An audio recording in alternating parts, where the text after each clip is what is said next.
大家好，歡迎收睇 Max TV 香港。喺呢度，我哋每日都會為大家帶嚟最新最真實嘅生活同事情，無論係即活熱傳。張振朗前度再當媽，性別揭曉派對激動爆喊，深度剖析女星放下舊愛，擁抱新歡的終極幸福秘訣。在娛樂圈這個光怪陸離的舞台上，女藝人的感情生活與幸福歸宿，往往成為大眾茶餘飯後的熱門話題。而視帝舊愛這個標籤，洗腦奶鬧。有時是沉重的包袱，但對於現年37歲的陳子柔來說，卻早已經成為昇華人生的踏腳石。日前她報喜宣布懷上第二胎，而且金胎陀 B 女，加上2024年9月誕下的奶娘小龍果，短短時間內成功3年抱兩，湊成一個好字。這份喜悅不僅讓她與老公在性別揭曉派對上興奮得激動彈起，更讓無數見證她成長的網民感到無比溫馨與鼓舞。她在社交平台以一句"我們的願望成真了"，從男孩媽媽時代升級到女孩媽媽，道出了為人母的極大滿足感，升級到女孩媽媽。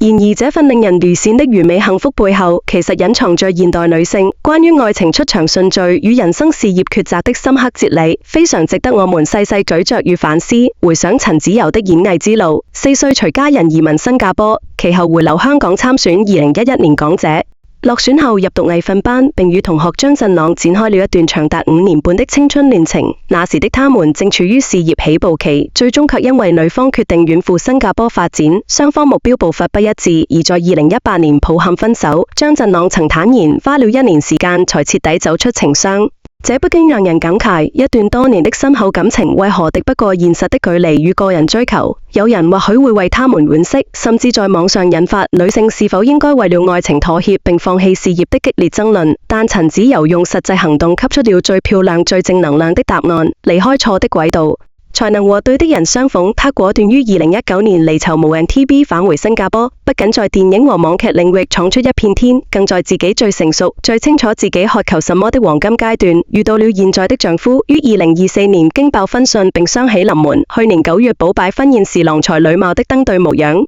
完全是假期愛情的最佳寫照。與此同時，舊愛張振朗也與文青女神楊惠穎 Rance 感情穩定，雙方都在各自的平行時空裏找到了真正的歸宿。這不僅打破了分手後必生怨恨的俗套戲碼，暗收後兩混生埋怨文青女神，更向大眾傳遞了一個極其積極的愛情觀。對的時間遇上對的人，永遠比盲目死守一段失去共識的關係來得重要。陳子柔的故事完美詮釋了現代女性的強大與獨立，她沒有被前度的陰影困住，也沒有被年齡焦慮所綁架，而是在拼搏事業後從容步入家庭，把人生的主動權牢牢握在自己手裏。如今即將組成4口之家，羨煞旁人的同時，也讓我們不禁重新定義幸福。所謂女人的成功，未必只是事業登頂，也未必只是盲目渴求婚姻，而是像陳子柔這樣，能夠在每個階段都勇敢做出忠於自己的選擇，將視帝舊愛的往事笑看風雲，最終活成自己生命裏無可替代的最佳女主角。這才是最讓人心服口服的幸福模樣。